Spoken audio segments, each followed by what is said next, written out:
യേശുമിശിഹായ്ക്ക് സ്തുതിയായിരിക്കട്ടെ. 2026 logos ക്യൂസിനായുള്ള പാഠഭാഗങ്ങളിൽ 1 Samuel 6-ാം അധ്യായത്തിൽ നിന്നുള്ള ചോദ്യോത്തരങ്ങളടങ്ങിയ വീഡിയോയാണ്. വീഡിയോയെക്കുറിച്ചുള്ള നിങ്ങളുടെ അഭിപ്രായങ്ങളും നിർദ്ദേശങ്ങളും കമൻറ്റ് ബോക്സിൽ രേഖപ്പെടുത്തണേ. ഒന്നാമത്തെ ചോദ്യം, കർത്താവിൻ്റെ പേടകം എത്ര മാസം ഫിലിസ്തീയരുടെ രാജ്യത്തായിരുന്നു? 7 മാസം. കർത്താവിൻ്റെ പേടകം 7 മാസം ആരുടെ രാജ്യത്തായിരുന്നു? ഫിലിസ്തീയരുടെ. കർത്താവിൻ്റെ പേടകം നാം എന്തു ചെയ്യണമെന്ന് ഫിലിസ്തീയർ ആരെ വിളിച്ചു വരുത്തിയാണ് ചോദിച്ചത്? പുരോഹിതന്മാരെയും ജ്യോത്സ്യന്മാരെയും. കർത്താവിൻ്റെ പേടകം നാം എന്തു ചെയ്യണമെന്ന് പുരോഹിതന്മാരെയും ജ്യോത്സ്യന്മാരെയും വിളിച്ചു വരുത്തി ചോദിച്ചത് ആര്? ഫിലിസ്തീയർ. കർത്താവിൻ്റെ പേടകം പൂർവ്വസ്ഥാനത്തേക്ക് തിരിച്ചയക്കുമ്പോൾ അതോടൊപ്പം നാം എന്താണ് കൊടുത്തയക്കേണ്ടത്? ആരോട് ചോദിച്ചു? ഫിലിസ്തീയർ പുരോഹിതന്മാരോടും ജ്യോത്സ്യന്മാരോടും. ഇസ്രായേലിൻ്റെ ദൈവത്തിൻ്റെ പേടകം തിരിച്ചയക്കുന്നത് എങ്ങനെയാകരുതെന്നാണ് പുരോഹിതന്മാരും ജ്യോത്സ്യന്മാരും പറഞ്ഞത്? വെറും കൈയോടെ. എപ്പോൾ ഒരു പ്രായശ്ചിത്ത ബലിക്കുള്ള വസ്തുക്കൾ കൊടുത്തയക്കണം എന്നാണ് പുരോഹിതന്മാരും ജ്യോത്സ്യന്മാരും പറഞ്ഞത്? ദൈവത്തിൻ്റെ പേടകം തിരിച്ചയക്കുമ്പോൾ. കർത്താവിൻ്റെ പേടകം തിരിച്ചയക്കുമ്പോൾ എന്ത് ചെയ്താൽ നിങ്ങൾ സുഖം പ്രാപിക്കുകയും അവിടുത്തെ കരം നിങ്ങളിൽ നിന്ന് പിൻവലിക്കാനുള്ള കാരണം മനസ്സിലാക്കുകയും ചെയ്യുമെന്നാണ് പറഞ്ഞത്? ഒരു പ്രായശ്ചിത്ത ബലിക്കുള്ള വസ്തുക്കൾ കൊടുത്തയക്കുമ്പോൾ. കർത്താവിൻ്റെ പേടകം തിരിച്ചയക്കുമ്പോൾ ഒരു പ്രായശ്ചിത്ത ബലിക്കുള്ള വസ്തുക്കൾ കൊടുത്തയച്ചാൽ നിങ്ങൾക്ക് എന്ത് സംഭവിക്കുമെന്നാണ് പുരോഹിതന്മാരും ജ്യോത്സ്യന്മാരും പറഞ്ഞത്? നിങ്ങൾ സുഖം പ്രാപിക്കുകയും കർത്താവിൻ്റെ കരം നിങ്ങളിൽ നിന്ന് പിൻവലിക്കാഞ്ഞതിൻ്റെ കാരണം മനസ്സിലാക്കുകയും ചെയ്യും. പ്രായശ്ചിത്ത ബലിക്ക് ഞങ്ങൾ അർപ്പിക്കേണ്ടത് എന്തു വസ്തുവാണ് എന്ന ഫിലിസ്തീയരുടെ ചോദ്യത്തിന് പുരോഹിതന്മാരും ജ്യോത്സ്യന്മാരും പറഞ്ഞ മറുപടി എന്തായിരുന്നു? സ്വർണ്ണ നിർമ്മിതമായ 5 കുരുക്കളും 5 എലികളും. പ്രായശ്ചിത്ത ബലിക്ക് ആരുടെ സംഖ്യ അനുസരിച്ച് 5 കുരുക്കളും 5 എലികളും അർപ്പിക്കണമെന്നാണ് പുരോഹിതന്മാരും ജ്യോത്സ്യന്മാരും പറഞ്ഞത്? ഫിലിസ്തീയ പ്രഭുക്കന്മാരുടെ സംഖ്യ അനുസരിച്ച്. പ്രായശ്ചിത്ത ബലിക്ക് എന്തുകൊണ്ട് നിർമ്മിച്ച 5 കുരുക്കളും എലികളും അർപ്പിക്കണമെന്നാണ് പറഞ്ഞത്? സ്വർണ്ണ നിർമ്മിതമായ. ഫിലിസ്തീയ പ്രഭുക്കന്മാരുടെ സംഖ്യ അനുസരിച്ച് കുരുക്കളും എലികളും അർപ്പിക്കാൻ പറഞ്ഞതിന് കാരണമെന്ത്? ഫിലിസ്തീയർക്കും ഫിലിസ്തീയ പ്രഭുക്കന്മാർക്കും ഒരേ ബാധ തന്നെയാണ് ഉണ്ടായത് എന്നതിനാൽ. എലികളുടെ രൂപങ്ങൾ പ്രായശ്ചിത്ത ബലിക്ക് അർപ്പിക്കാൻ പറഞ്ഞതിന് കാരണമെന്ത്? ഫിലിസ്തീയരുടെ നാട് നശിപ്പിച്ചത് എലികളായതിനാൽ. സ്വർണ്ണ നിർമ്മിതമായ 5 കുരുക്കളും 5 എലികളും പ്രായശ്ചിത്ത ബലിക്ക് അർപ്പിക്കുന്നതിലൂടെ ആരുടെ മഹിമയെ പ്രകീർത്തിക്കുവിനെന്നാണ് പറഞ്ഞത്? ഇസ്രായേലിയരുടെ ദൈവത്തിൻ്റെ മഹിമയെ. എന്തു ചെയ്താൽ ഫിലിസ്തീയരുടെയും ഫിലിസ്തീയ ദേവന്മാരുടെയും നാടിൻ്റെയും മേൽ ശക്തിപ്പെട്ടിരിക്കുന്ന കരം അവിടുന്ന് പിൻവലിച്ചേക്കാം എന്നാണ് പുരോഹിതന്മാരും ജ്യോത്സ്യരും കരുതുന്നത്? പ്രായശ്ചിത്ത ബലിക്കായി രൂപങ്ങൾ അർപ്പിക്കുന്നതിലൂടെ. ആരുടെയെല്ലാം മേലാണ് ഇസ്രായേലിയരുടെ ദൈവത്തിൻ്റെ കരം ശക്തിപ്പെട്ടിരിക്കുന്നത് എന്നാണ് പറഞ്ഞിരിക്കുന്നത്? ഫിലിസ്തീയരുടെയും അവരുടെ ദേവന്മാരുടെയും അവരുടെ നാടിൻ്റെയും മേൽ. ആരെയെല്ലാം പോലെ നിങ്ങൾ എന്തിന് കഠിന ഹൃദയരാകുന്നു എന്നാണ് ഫിലിസ്തീയരോട് പുരോഹിതന്മാരും ജ്യോത്സ്യന്മാരും ചോദിച്ചത്?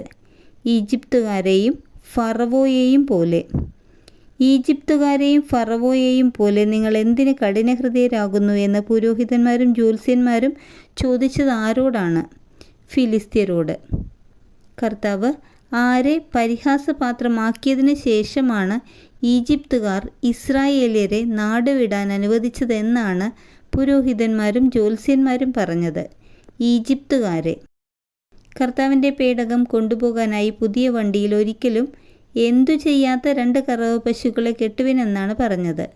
ഒരിക്കലും നുകം വച്ചിട്ടില്ലാത്ത. കർത്താവിൻ്റെ പേടകം കൊണ്ടുപോകാനായി പുതിയ വണ്ടിയിൽ എന്തിനെ കെട്ടാനാണ് പറഞ്ഞത്? 2 കറവ പശുക്കളെ. കർത്താവിൻ്റെ പേടകം കൊണ്ടുപോകാനായി ഒരിക്കലും നുകം വച്ചിട്ടില്ലാത്ത 2 കറവ പശുക്കളെ കെട്ടിയ എന്തു തയ്യാറാക്കാനാണ് പറഞ്ഞത്? പുതിയ വണ്ടി. കർത്താവിൻ്റെ പേടകം കൊണ്ടുപോകാനായി തയ്യാറാക്കുന്ന വണ്ടിയിൽ കെട്ടിയ കറവ പശുക്കളുടെ കുട്ടികളെ എന്തു ചെയ്യാനാണ് പറഞ്ഞത്? വീട്ടിൽ നിന്നുകൊള്ളട്ടെ. എന്തു വയ്ക്കുന്നതിനു വേണ്ടിയാണ് ഒരിക്കലും നുകം വെച്ചിട്ടില്ലാത്ത 2 കറവ പശുക്കളെ കെട്ടിയ ഒരു പുതിയ വണ്ടി ഉണ്ടാക്കാൻ പറഞ്ഞിരിക്കുന്നത്. കർത്താവിൻ്റെ പേടകവും പ്രായശ്ചിത്ത ബലിക്കുള്ള വസ്തുക്കളും. പ്രായശ്ചിത്ത ബലിക്കായി തയ്യാറാക്കിയ എന്താണ് വണ്ടിയിൽ പെട്ടിക്കുള്ളിലാക്കി വയ്ക്കാൻ പറഞ്ഞത്? സ്വർണ്ണയുരുപ്പടികൾ. ഒരിക്കലും നുകം വച്ചിട്ടില്ലാത്ത 2 കറവ പശുക്കളെ കെട്ടിയ പുതിയ വണ്ടിയിൽ എന്തെല്ലാം വയ്ക്കാനാണ് പുരോഹിതന്മാരും ജ്യോത്സ്യന്മാരും ഫിലിസ്ത്യരോട് പറഞ്ഞത്? കർത്താവിൻ്റെ പേടകവും സ്വർണ്ണയുരുപ്പടികളും. കർത്താവിൻ്റെ പേടകവും സ്വർണ്ണയുരുപ്പടികളും വെച്ച വണ്ടി എവിടേക്കാണ് പോകുന്നതെങ്കിൽ കർത്താവിൻ്റെ കരങ്ങളാണ് വലിയ അനർത്ഥം നമുക്ക് വരുത്തിയത് എന്നാണ് പുരോഹിതരും ജ്യോത്സ്യരും പറഞ്ഞത്. ബെത്ഷെമേഷിലേക്ക്. കർത്താവിൻ്റെ പേടകവും സ്വർണ്ണയുരുപ്പടികളും വെച്ച വണ്ടി എവിടേക്കല്ല പോകുന്നതെങ്കിൽ എന്തനുമാനത്തിലെത്താമെന്നാണ് പറഞ്ഞത്? ദൈവത്തിൻ്റെ പേടകം കൊണ്ടുപോയ സ്ഥലങ്ങളിൽ നടന്ന സംഭവങ്ങൾ യാദൃശ്ചികമായി സംഭവിച്ചതാണെന്ന്. കർത്താവിൻ്റെ പേടകവും പ്രായശ്ചിത്ത ബലിക്കുള്ള വസ്തുക്കളും വച്ച പശുക്കളെ കെട്ടിയ വണ്ടി എവിടേക്കാണ് പോയത്? ബെത്ഷെമേഷിലേക്ക്. കർത്താവിൻ്റെ പേടകവും പ്രായശ്ചിത്ത ബലിക്കുള്ള വസ്തുക്കളും വച്ച വണ്ടിയെ ബെത്ഷെമേഷ് അതിർത്തി വരെ അനുധാവനം ചെയ്തതാര്? ഫിലിസ്ത്യ പ്രഭുക്കന്മാർ. കർത്താവിൻ്റെ പേടകവും പ്രായശ്ചിത്ത ബലിക്കുള്ള സ്വർണ്ണയുരുപ്പടികളും വെച്ച വണ്ടിയെ ഫിലിസ്ത്യ പ്രഭുക്കന്മാർ എവിടെ വരെയാണ് അനുധാവനം ചെയ്തത്? ബെത്ഷെമേഷ് അതിർത്തി വരെ. ബെത്ഷെമേഷിലെ ജനങ്ങൾ എന്തു ചെയ്തുകൊണ്ടിരിക്കുമ്പോഴാണ് കർത്താവിൻ്റെ പേടകം വഹിച്ചുകൊണ്ടുള്ള വണ്ടി വരുന്നത് കണ്ടത്? വയലിൽ ഗോതമ്പ് കൊയ്തുകൊണ്ടിരിക്കുമ്പോൾ. ഗോതമ്പ് കൊയ്തുകൊണ്ടിരിക്കുകയായിരുന്ന എവിടുത്തെ ജനങ്ങളാണ് കർത്താവിൻ്റെ പേടകം കണ്ടപ്പോൾ ആനന്ദിച്ചത്? ബെത്ഷെമേഷിലെ ജനങ്ങൾ. കർത്താവിൻ്റെ പേടകം വഹിച്ചുകൊണ്ടുള്ള വണ്ടി ബെത്ഷെമേഷുകാരനായ ആരുടെ വയലിലാണ് ചെന്നു നിന്നത്? ജോഷുവയുടെ. കർത്താവിൻ്റെ പേടകം വഹിച്ചുകൊണ്ടുവന്ന വണ്ടിക്ക് ഉപയോഗിച്ചിരുന്ന മരം വെട്ടിക്കീറി എന്തിനെയാണ് അവർ കർത്താവിന് ദഹനബലിയായി അർപ്പിച്ചത്? പശുക്കളെ. കർത്താവിൻ്റെ പേടകവും അതോടൊപ്പം സ്വർണ്ണയുരുപ്പടികൾ വച്ചിരുന്ന പെട്ടിയും താഴെ ഇറക്കി വെച്ചതാര്? ലേവ്യർ. ലേവ്യർ വണ്ടിയിൽ നിന്ന് എന്തെല്ലാമാണ് താഴെ ഇറക്കി കല്ലിന്മേൽ വച്ചത്? കർത്താവിൻ്റെ പേടകവും സ്വർണ്ണയുരുപ്പടികൾ വച്ചിരുന്ന പെട്ടിയും. കർത്താവിൻ്റെ പേടകം ബെത്ഷെമേഷിലേക്ക് കൊണ്ടുവന്ന ശേഷം അവിടുത്തെ ജനങ്ങൾ കർത്താവിന് എന്തെല്ലാമാണ് അർപ്പിച്ചത്? ദഹനബലികളും ഇതര ബലികളും. ജനങ്ങൾ കർത്താവിന് ദഹനബലികളും ഇതര ബലികളും അർപ്പിക്കുന്നത് കണ്ട ശേഷം എക്രോണിലേക്ക് മടങ്ങിയത് ആരെല്ലാമാണ്? ഫിലിസ്ത്യ പ്രഭുക്കന്മാർ. കർത്താവിന് ബെത്ഷെമേഷിലെ ജനങ്ങൾ ദഹനബലികളും ഇതര ബലികളും സമർപ്പിക്കുന്നത് കണ്ട് ഫിലിസ്ത്യ പ്രഭുക്കന്മാർ എവിടേക്കാണ് മടങ്ങിയത്? എക്രോണിലേക്ക്. കർത്താവിന് പ്രായശ്ചിത്ത ബലിയായി ഫിലിസ്ത്യർ സമർപ്പിച്ച 5 സ്വർണ്ണ കുരുക്കൾ ഏതു ദേശക്കാർക്ക് വേണ്ടിയുള്ളതായിരുന്നു? അഷ്ദോദ്, ഗാസ, അഷ്കലോൺ, ഗത്ത്, എക്രോൺ. ഫിലിസ്ത്യ പ്രഭുക്കന്മാരുടെ അധീനതയിലുള്ള കോട്ടകളാൽ ചുറ്റപ്പെട്ട നഗരങ്ങളുടെയും തുറസായ ഗ്രാമങ്ങളുടെയും സംഖ്യ അനുസരിച്ചുള്ള എന്താണ് പ്രായശ്ചിത്ത ബലിക്കായി സമർപ്പിച്ചത്? സ്വർണ്ണ എലികൾ. ഫിലിസ്ത്യ പ്രഭുക്കന്മാരുടെ അധീനതയിലുള്ള കോട്ടകളാൽ ചുറ്റപ്പെട്ട എന്തിൻ്റെയെല്ലാം സംഖ്യ അനുസരിച്ചായിരുന്നു സമർപ്പിച്ച സ്വർണ്ണ എലികൾ? നഗരങ്ങളുടെയും തുറസായ ഗ്രാമങ്ങളുടെയും.